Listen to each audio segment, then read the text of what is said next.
आदरणीय मंच, सम्मानीय प्रधानाध्यापक महोदय, मान्यवर अतिथिगण, शिक्षकगण और प्यारी सहेलियों और बहनों, सभी को सुप्रभात और मेरा प्रणाम।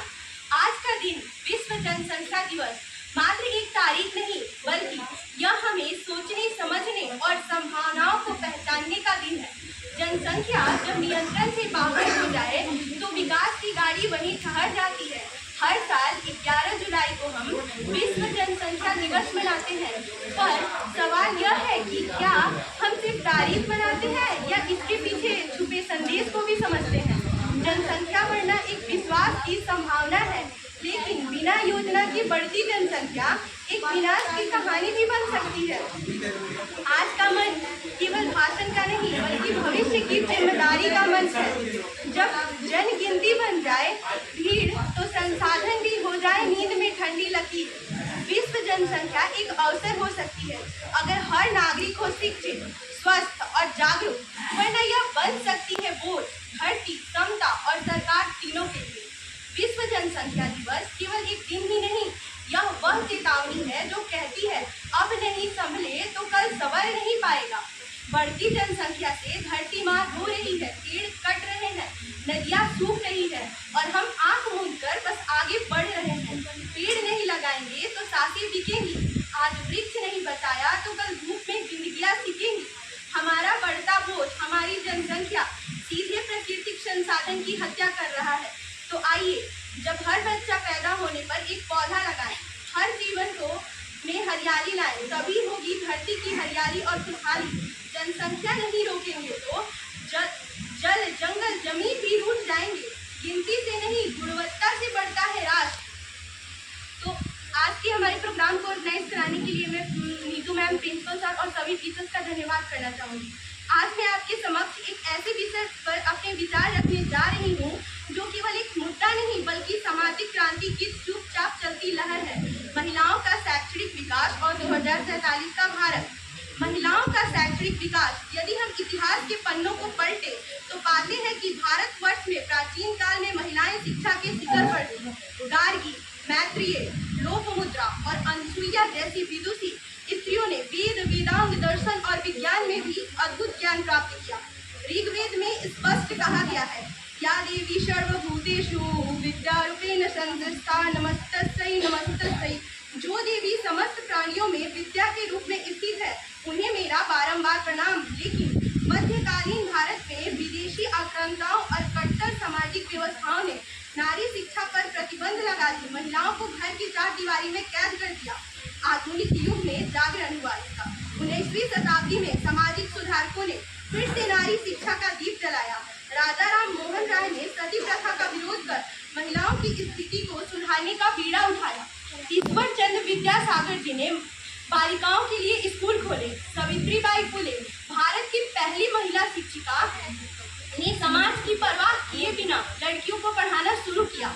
उन्होंने कहा, अगर कोई तुम्हारे ऊपर कीचड़ फेंके, तो उससे अपनी पाठशाला की दीवार बना देना।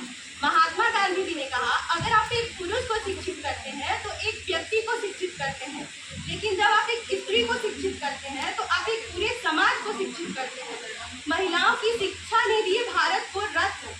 किरण बेदी, भारत की पहली महिला IPS ऑफिसर। कल्पना चावला, अंतरिक्ष में भारत की पहली बेटी।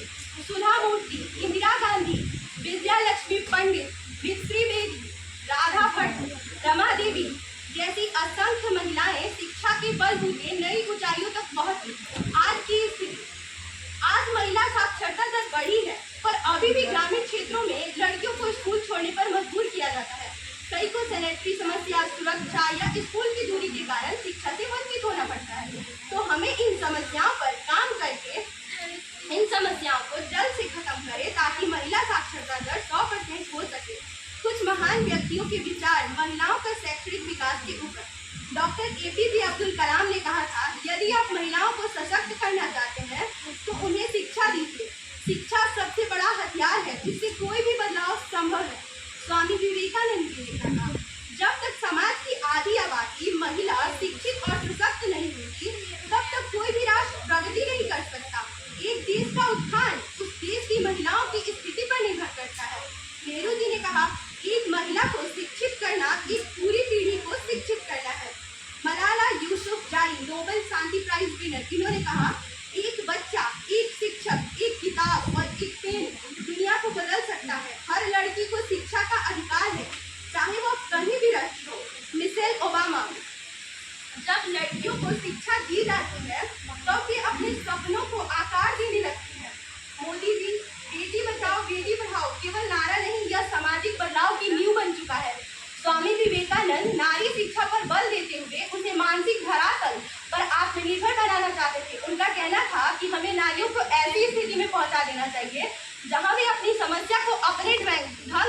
स्वयं सुलझा सके। उनके लिए यह काम न कोई कर सकता है, ना ही करना चाहिए। उनका स्त्री बोध आध्यात्मिकता और भौतिकता में समाहित है।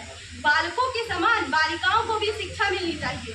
उनका कहना था कि स्त्री और पुरुष एक पक्षी के दो पंख हैं और किसी पक्षी के लिए एक पंख पर उड़ना संभव नहीं।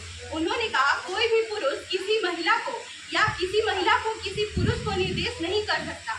महिलाएं अपने भाग्य को पुरुष की तुलना में बेहतर तरीके से तय करेंगी। सभी गड़बड़ियां इसलिए हुई है क्योंकि पुरुषों ने महिलाओं के भाग्य को आकार देने का बीड़ा उठाया है।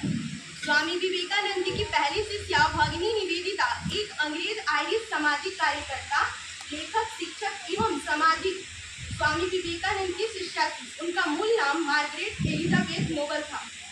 स्वामी विवेकानंद का महिलाओं की शिक्षा और सशक्तिकरण का दृष्टिकोण आज भी अत्यंत प्रासंगिक, प्रेरणादायक और क्रांतिकारी है। उनके विचारों में महिलाओं को केवल घर की चार दीवारी में सीमित रखने की मानसिकता का